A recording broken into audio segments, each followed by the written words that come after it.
तो इस ज्यादा सोचने वाली बीमारी से बचने के लिए और इस बीमारी को दूर करने के लिए आज हम आपको एक बौद्ध भिक्षु की कहानी के माध्यम से आपकी समस्या का हल बताएंगे।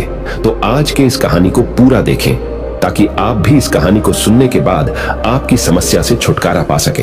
तो चलिए आज की कहानी की शुरुआत करते हैं। एक बार चीन के एक हिस्से में बहुत बड़ा मठ था जहां लगभग 500 भिक्षु रहते थे। वो सभी अपने गुरु के मार्गदर्शन में खुद को जानने का अभ्यास कर रहे थे। एक दिन एक लड़का उस मठ में शिष्य बनने के लिए आया। उसने मास्टर से कहा, मास्टर, मैं खुद को जानना चाहता हूं। मैं सच की तलाश कर रहा हूं। मैं पता लगाना चाहता हूं कि सच क्या है। मास्टर ने उसकी ओर देखा और कहा कि अगर तुम सच जानना चाहते हो तो तुम्हें अपना पूरा जीवन दांव पर लगाना होगा। सच को जानने में तुम्हारा पूरा जीवन लग सकता है, फिर भी इस बात की गारंटी नहीं है कि तुम्हें इस जीवन काल में सच का पता लगेगा या नहीं। क्या तुम इसके लिए तैयार हो? शिष्य ने कहा। मास्टर, मैं यहां पीछे मुड़ने के लिए नहीं आया हूं, मैं इसके लिए तैयार हूं। गुरु ने कहा, अगर ऐसा है तुम एक काम करो, इस मठ में 500 भिक्षु है, तुम उनके लिए चावल कूटने का काम करो। बस सुबह से शाम तक चावल कूटने का ही काम करो और जब तुम थक जाओ तो सोने चले जाओ। फिर अगली सुबह उठकर चावल को कूटना शुरू कर दो। इसके अलावा कुछ और मत करना। किसी और चीज के बारे में मत सोचना। बस इस रास्ते पर चलते रहना और दोबारा मेरे पास मत आना। जरूरत पड़ने पर मैं खुद तुम्हारे पास आऊंगा। उस लड़के ने गुरु के आदेश का पालन करते हुए चावल कूटना शुरू कर दिया। उस मठ में 500 शिष्य थे। उन सभी को समय समय पर भोजन की आवश्यकता पड़ती थी, इसीलिए वह बहुत जल्दी उठ जाता था और रात को देर तक चावल कूटता रहता था। जब वह थक जाता तो उसी कमरे में सो जाता था जहां वो चावल कूटता था। वो किसी से बात नहीं करता था और ना ही कोई उससे बात करने के लिए उसके पास आता था। कुछ महीनों तक चावल कूटते हुए उसके मन में पुराने विचार आते रहे, लेकिन उन विचारों को कोई नया विषय नहीं मिला तो वह अपने आप ही मिट गए। धीरे धीरे उसके मन में विचार कम होने लगे। कुछ सालों के बाद तो वो अपना नाम तक ही भूल गया। वह हमेशा चुप रहता और विचारहीन अवस्था में बस चावल कूटता रहता। उसने ना तो कभी ध्यान किया था और ना कभी शास्त्र पढ़ा था। मठ के बाकी शिष्य उसे मूर्ख समझते थे। ऐसा करते हुए 12 साल बीत गए। 12 साल बाद एक दिन मास्टर ने घोषणा की, अब मेरा आखिरी समय आ रहा है और मुझे अपना उत्तराधिकारी चुनना है जो मेरे बाद मठ का मुखिया होगा। इसीलिए मेरा कोई भी शिष्य है जिससे लगता है कि उसे आत्म साक्षात्कार हो गया है और उससे खुद को जान लिया है, तो रात को मेरे दरवाजे के पास आकर इस दीवार पर कुछ पंक्तियां लिखें जिसमें उसकी जिंदगी का सारा अनुभव समाया हो। कई शिष्यों ने ऐसा करने के बारे में सोचा, पर मठ के प्रमुख शिष्यों में से एक ने वहां जाकर कुछ पंक्तियां लिखी। उसे बौद्ध धर्म ग्रंथों का बहुत ज्ञान था। सभी शिष्यों को लगता था कि वो इस मठ का उत्तराधिकारी बन सकता है। उसने लिखा था कि मन एक दर्पण की तरह है जिस पर विचारों और इच्छाओं की धूल जमा हो जाती है। इस धूल को हटाने के लिए ही ध्यान है। जिसकी धूल हट जाती है और मन का दर्पण साफ हो जाता है, वो मोक्ष को प्राप्त कर लेता है। अगली सुबह जब मास्टर उठे और उन्होंने इन पंक्तियों को देखा और उन्होंने कहा कि किस बेवकूफ ने यह सब कचरा मेरी दीवार पर लिखा है। वो शिष्य जिसने यह लिखा था वो चुप रहा। हालांकि उसने जो पंक्तियां लिखी थी वो ज्ञान से भरी थी, लेकिन यह सब किताबी ज्ञान था। वो शिष्य बहुत चालाक था। उसने पंक्तियां लिखी पर उसने नीचे अपने हस्ताक्षर नहीं किए, क्योंकि वो स्वयं इसके बारे में निश्चित नहीं था कि ये सही है या नहीं, क्योंकि उसे आत्म साक्षात्कार नहीं हुआ था। गुरु ने पंक्तियों को पूरी तरह से खारिज कर दिया। ये देखकर सभी हैरान रह गए। ये घटना पूरे मठ में चर्चा का विषय बन गई। इस विषय पर बात करते हुए 2 शिष्य उस शिष्य के पास से गुजरे जो 12 साल पहले यहां आया था और दिन रात चावल कूटता रहता था। दोनों की चर्चा सुनकर वह धीरे से हंस पड़ा। दोनों शिष्य ने उसे पूछा कि तुम क्यों हंस रहे हो? दोनों शिष्य की नजर में यह चावल कूटने वाला तुच्छ ही भिक्षु था। किसी ने उसे ना तो कभी ध्यान करते हुए देखा था, ना ही कभी शास्त्र पढ़ते हुए। हर कोई उसे मूर्ख समझता था जो बस चावल को ही जानता था। उस मठ में बहुत बड़े बड़े विद्वान थे, लेकिन उस चावल कूटने वाले को किसी से कोई मतलब नहीं था। इसीलिए वह दोनों शिष्य उसे मुस्कुराता हुआ देखकर चकित रह गए। उन्होंने फिर उससे पूछा कि तुम क्यों हंस रहे हो? उसने जवाब दिया, मैं इसीलिए हंसा कि मास्टर सही बोल रहे हैं। यह सब पंक्तियां कचरा है, इन पंक्तियों का कोई मूल्य नहीं है। वो दोनों शिष्य चौंक गए। उन्होंने उसे पूछा कि क्या तुम ऐसी पंक्तियां लिख सकते हो जो इससे भी बेहतर हो? चावल पीसने वाले ने जवाब दिया, नहीं, क्योंकि मैं अनपढ़ हूं, लेकिन हाँ, मैं कुछ पंक्तियां कह सकता हूं। अगर तुमने उन पंक्तियों को तुम लिख सकते हो तो मैं तुम्हारे साथ जाने के लिए तैयार हूं। उन दोनों शिष्यों ने कहा, ठीक है। वे मास्टर के कमरे के पास गए और चावल कूटने वाले ने कुछ पंक्तियां बोली और दूसरे शिष्य ने उस दीवार पर लिख दिया। और उन पंक्तियों के नीचे लिख दिया कि चावल कूटने वाला।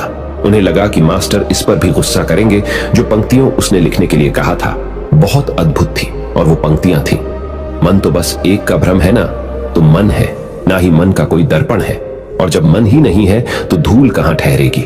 जो ये जानता है वो सच को जान गया। जब गुरु ने ये पंक्तियां देखी तो वे आधी रात को उठे और चावल कूटने वाले के पास गए। वह सो रहा था। मास्टर ने उसे जगाया और कहा कि ये लो, मेरी छड़ी और मेरे वस्त्र ले लो। आज से तुम मेरे उत्तराधिकारी हो, लेकिन इस मठ को छोड़कर कहीं दूर चले जाओ, क्योंकि इस मठ में बहुत सारे विद्वान हैं जो खुद को तुमसे ज्यादा श्रेष्ठ मानते हैं और वो तुम्हें मार देंगे।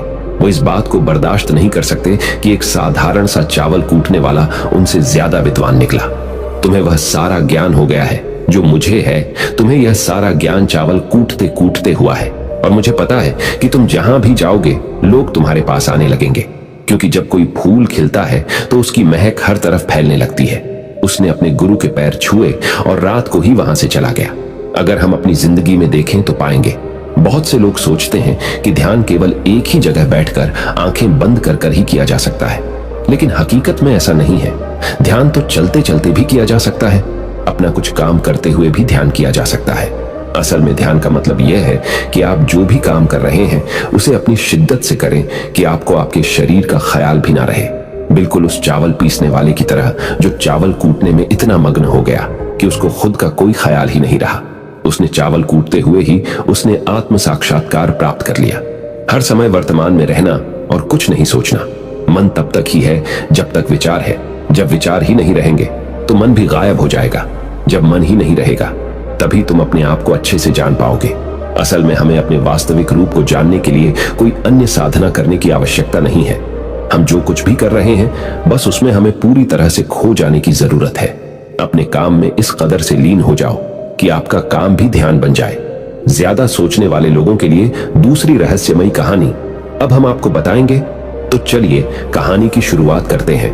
एक गांव में एक आदमी रहता था जो ताले तोड़ने के मामले में एक्सपर्ट था, यानी कि जहां कहीं भी ताले तोड़ने की बात आती थी या लॉक को खोलने की बात आती थी तो उसका नाम सबसे पहले लिया जाता था। एक दिन कुछ समझदार लोगों ने उसकी परीक्षा लेनी चाहिए और उसको बता दिया गया कि आपको इस जगह पर इस तारीख को आना है और ताले को तोड़ना है।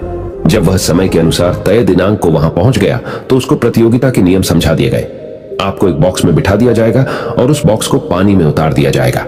आपको ताला खोलकर बाहर आना होगा। इस बीच आपको लगता है कि लॉक आपसे नहीं खुल पाएगा तो आप इमरजेंसी बटन को दबा सकते हैं और ऊपर आ सकते हैं, लेकिन आप प्रतियोगिता में हार जाएंगे। उसने सभी नियमों की हां कर दी और पानी में चला गया। जैसे ही वह पानी में पहुंचा तो उसने जेब में से एक तार निकाला और लॉक को खोलने की कोशिश करने लगा।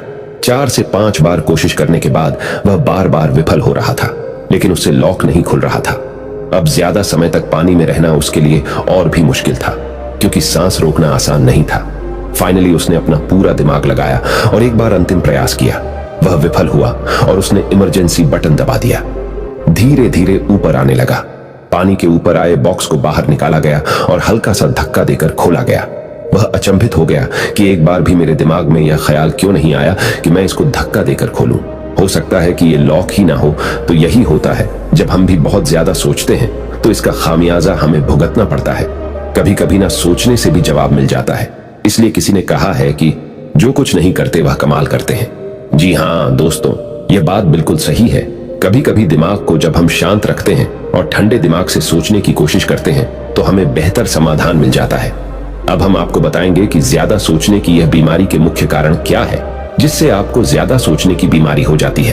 अत्यधिक सोच के कुछ मुख्य कारण। पहला कारण, वर्तमान से ज्यादा भूतकाल या भविष्य के बारे में ज्यादा चिंता करना। आप जो काम अभी कर रहे हैं उससे ध्यान हटाकर अपना ध्यान बीते हुए समय या आने वाले समय पर लगाएंगे तो आप ओवर थिंकिंग के शिकार होते जाएंगे। दूसरा कारण, काम का ज्यादा तनाव होना। जब वर्कलोड ज्यादा होता है तो दिमाग भी तेजी से चलने लगता और यह तनाव का रूप ले लेता है और दिमाग में वो विचार भी आने लगते हैं तो काम से संबंधी नहीं है और लोग ओवर थिंकिंग के शिकार हो जाते हैं। तीसरा कारण, डर का बना रहना। जब व्यक्ति के अंदर डर होता है, जैसे नौकरी छूट जाने का डर, प्रमोशन न होने का डर, काम में असफल हो जाने का डर, पैसे न मिलने या डूब जाने का डर, व्यक्ति इस डर को लेकर कल्पना करता रहता है। भले ही ऐसा न होने वाला हो, लेकिन धीरे धीरे यह डर उसे जरूरत से ज्यादा सोचने पर मजबूर कर देता है। चौथा कारण, कॉन्फिडेंस की कमी। जब व्यक्ति में किसी काम को करने के प्रति उलझन बनी रहती है तो कॉन्फिडेंस कम होता जाता है, जिसके चलते नकारात्मक विचार दिमाग को घेरना शुरू कर देते हैं और व्यक्ति ज्यादा सोचना और चिंता करना शुरू कर देता है।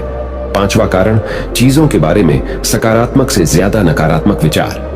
जब व्यक्ति छोटी छोटी बातों के नकारात्मक पहलू के बारे में ज्यादा सोचना शुरू कर देता है तो धीरे धीरे व्यक्ति ओवर थिंकिंग का शिकार होता जाता है। क्या ओवर थिंकिंग यानी अत्यधिक सोच से छुटकारा पाया जा सकता है? तो इसका जवाब है जी बिल्कुल।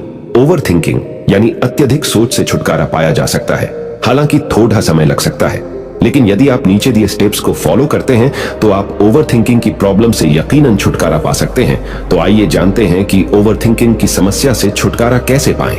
ओवर थिंकिंग यानी अत्यधिक सोच से छुटकारा पाने के उपाय। ये सब जानते हैं कि पहले विचार दिमाग में आता है, फिर वो क्रिया का रूप लेता है। हमें कोई भी काम सोच समझकर करना बहुत जरूरी है, पर किसी काम को लेकर जरूरत से ज्यादा सोचना और वो बातें भी सोचना जो काम से संबंधित नहीं है, आपको और आपके काम दोनों को नुकसान पहुंचाता है। तो थिंकिंग प्रॉब्लम नहीं है, बल्कि ओवर थिंकिंग प्रॉब्लम है और इसे कम करना जरूरी है। तो आइए जानते हैं ओवर थिंकिंग यानी अत्यधिक सोच से छुटकारा या कम करने के उपायों का। पहला उपाय, स्वीकार करें कि आप जरूरत से ज्यादा सोचते हैं। इस बात को मन से स्वीकार करें कि आप ज्यादा सोचते हैं और आपको ऐसा नहीं करना है। जब आप इस बात को स्वीकार कर लेंगे तो आप इससे छुटकारा पाने के लिए अपने आप को तैयार कर लेंगे। आप ओवर थिंकिंग को लेकर जागरूक हो जाएंगे। जब भी आपको लगे कि दिमाग में फालतू विचार चल रहे हैं, तुरंत उसे वहीं रोक दो और ये सोचना शुरू करो कि आपने सोचना कहां से शुरू किया था। तब आपको मालूम होता जाएगा कि आप कितनी फालतू की बातें सोचकर अपना समय और शक्ति बर्बाद कर रहे हैं। दूसरा उपाय, हमेशा सकारात्मक सोचने की कोशिश करें। क्या गलत हो सकता है कि जगह क्या अच्छा हो सकता है। सोचें। नकारात्मक विचार डराते हैं और आपका दिमाग चिंता से दौड़ने लगता है। जब आप उन नकारात्मक चीजों पर ध्यान केंद्रित करने लगते हैं जो कहीं हो गई, तो तब आप दिमाग के गुलाम हो जाते हैं। लेकिन जब आप सकारात्मक रूप से सोचते हैं तो दिमाग आपका गुलाम होता है। सकारात्मक रहने का मतलब यह नहीं है कि आप चीजों के सिर्फ एक पहलू को देखें, बल्कि सही और गलत दोनों पहलुओं को देखना जरूरी है। पर केवल नकारात्मक सोचना या ज्यादा नकारात्मक विचार आपको अनुचित सोचने पर मजबूर कर देते हैं। तीसरा उपाय, योग, ध्यान और व्यायाम करें। योग, ध्यान और व्यायाम मस्तिष्क और शरीर को स्वस्थ रखते हैं। ध्यान काफी लाभदायक है, इसे अपने जीवन का हिस्सा बनाएं। चौथा उपाय, वर्तमान क्षण में जीने की कोशिश करो। कभी कभी लोग बीती हुई बातों या घटना के बारे में ही सोचते रहते हैं और तनाव में आ जाते हैं। इसी प्रकार जो समय आने वाला है उसे लेकर भी इतनी चिंता करते हैं कि तनाव में रहते हैं। तनाव में दिमाग हावी हो जाता है और फालतू बातें सोचने लगता है। जो समय बीत गया है उससे सीख लो, जो आने वाला है उसकी तैयारी करो। लेकिन यह आप तभी कर सकते हैं जब आप वर्तमान में रहें। इसलिए आप जो अभी कर रहे हैं तो पूरा ध्यान उसी पर लगाओ। पांचवा उपाय, जो बात आपको परेशान कर रही है उसे लिख लें।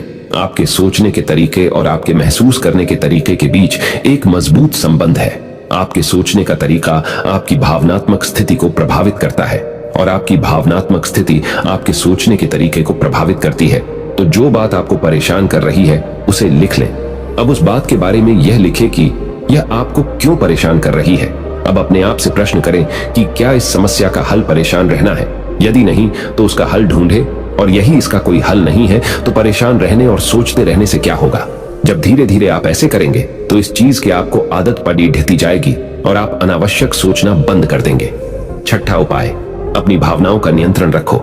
भावनाओं पर नियंत्रण रखने का मतलब यह बिल्कुल भी नहीं है कि आप अपनी भावनाओं को दबाएं, लेकिन आपको अपनी भावनाओं पर नियंत्रण रखना होगा।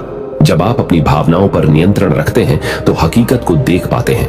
अनियंत्रित भावनाएं दिमागी विचारों को बेफजूल गति प्रदान करती हैं। सातवां उपाय, चिंता नहीं चिंतन करें। चिंता ओवर थिंकिंग को जन्म देती है और चिंतन क्रिएटिविटी को जन्म देता है। फालतू सोचने की जगह कोई कहानी, कोई लेख, कविता या कुछ रचनात्मक सोचें। आठवां उपाय, अपने पसंद की चीजें करें। जब भी आप फ्री हो तो कोई भी ऐसा काम करो जिसे करना आपको अच्छा लगता हो। किताबें पढ़ें, गाने सुने, गाने गाएं, घूमने जाएं। यदि आपके घर में बच्चे हैं तो बच्चों के साथ खेलें, अपने दोस्तों से साथ समय व्यतीत करें। नौवां उपाय, अपना सर्वश्रेष्ठ स्वीकार करें। जब आप ज्यादा सोचते हैं तो न चाहते हुए भी आप नकारात्मक बातें सोचते हैं। और अपने आप को औरों से कम आंकने लगते हैं। याद रखें, कोई भी परफेक्ट नहीं होता जो आप हैं। आप जैसा कोई नहीं है। लोग क्या कहते हैं इस पर ध्यान देने की बजाय अपना सर्वश्रेष्ठ स्वीकार करें, अपने ज्ञान को बढ़ाते रहें और पॉजिटिव रहें। 10वां उपाय, मन को शांत रखें। आधुनिक जिंदगी भाग दौड़ा और तनाव भरी है। अधिकतर लोगों के साथ तनाव में बने रहना इतना सामान्य हो जाता है कि उन्हें इस बात का पता ही नहीं चलता कि धीरे धीरे तनाव उनके मानसिक और शारीरिक स्वास्थ्य पर बुरा प्रभाव डाल रहा है। जब मन अशांत होता है तब नकारात्मक और बेफिजूल के विचार हमारे दिमाग में घर करने लगते हैं। यदि आप ओवरथिंकिंग से छुटकारा पाना चाहते हैं तो अपने मन को शांत रखें। आपकी सोच को बदल देने वाली 3 कहानियां अभी हम आपके सामने प्रस्तुत कर रहे हैं, तो इसे ध्यान से सुने। यह आपकी जिंदगी बदल लेंगी। पहली कहानी, चमकीले नीले पत्थर की कीमत। एक शहर में बहुत ही ज्ञानी प्रतापी साधु महाराज आए हुए थे। बहुत से दीन दुखी परेशान लोग उनके पास उनकी कृपा दृष्टि पाने हेतु आने लगे। ऐसा ही एक दीन दुखी गरीब आदमी उनके पास आया और साधु महाराज से बोला, महाराज मैं बहुत ही गरीब हूं, मेरे ऊपर कर्जा भी है, मैं बहुत ही परेशान हूं, मुझ पर कुछ उपकार करें। साधु महाराज ने उसको एक चमकीला नीले रंग का पत्थर दिया और कहा कि यह कीमती पत्थर है, जाओ जितनी कीमत लगवा सको लगवा लो। वो आदमी वहां से चला गया और उसे बचने के इरादे से अपने जान पहचान वाले एक फल विक्रेता के पास गया और उस पत्थर को दिखाकर उसकी कीमत जाननी चाहिए। फल विक्रेता बोला, मुझे लगता है ये नीला शीशा है, महात्मा ने तुम्हें ऐसे ही दे दिया है। हाँ, यह सुंदर और चमकदार दिखता है, तुम मुझे दे दो, इसके मैं तुम्हें 1000 रुपए दे दूंगा। वो आदमी निराश होकर अपने एक अन्य जान पहचान वाले के पास गया जो कि एक बर्तनों का व्यापारी था। उनसे उस व्यापारी को भी वो पत्थर दिखाया और उसे बेचने के लिए उसकी कीमत जाननी चाहिए।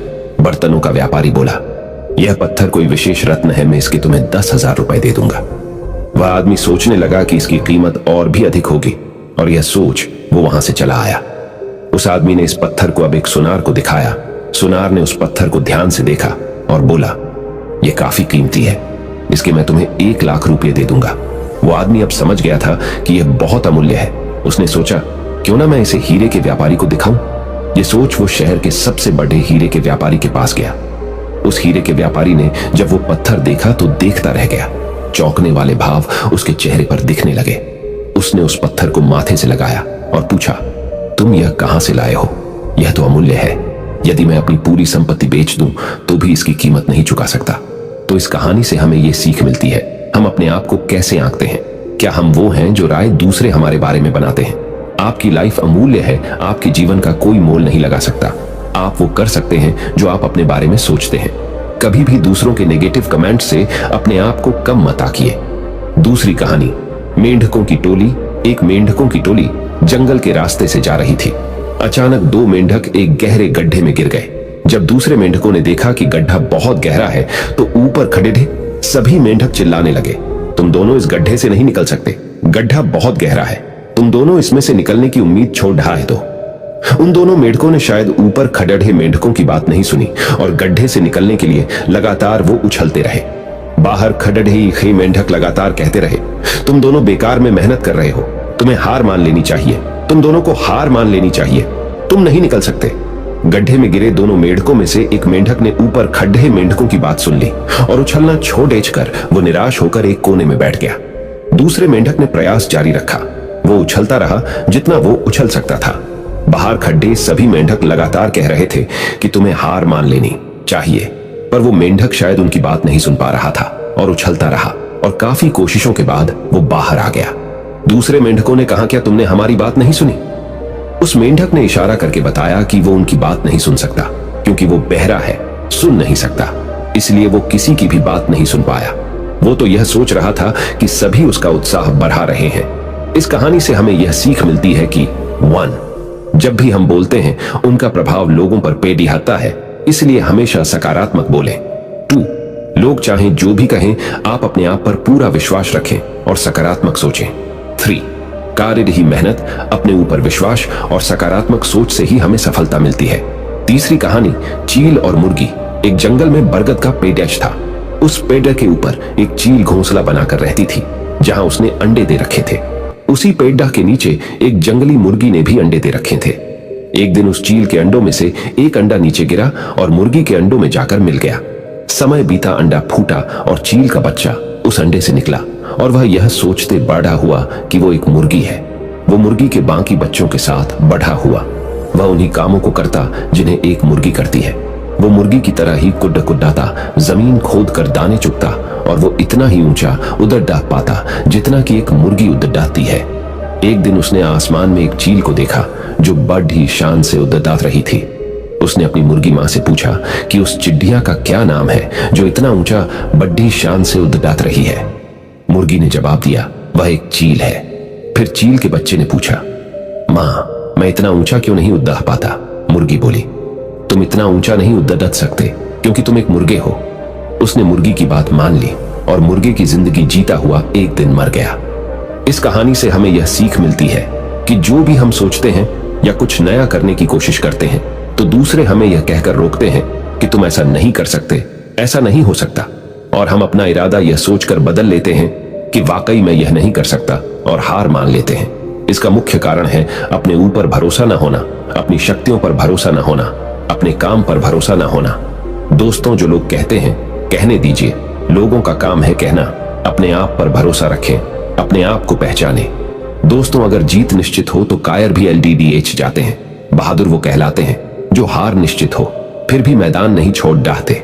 मित्रों, उम्मीद करता हूं कि आपको इन 3 कहानियों से अपनी सोच को बदल लेने में मदद मिली होगी और आपको अपने ज्यादा सोचने वाली समस्या से छुटकारा पाने के उपाय भी इस वीडियो के माध्यम से आप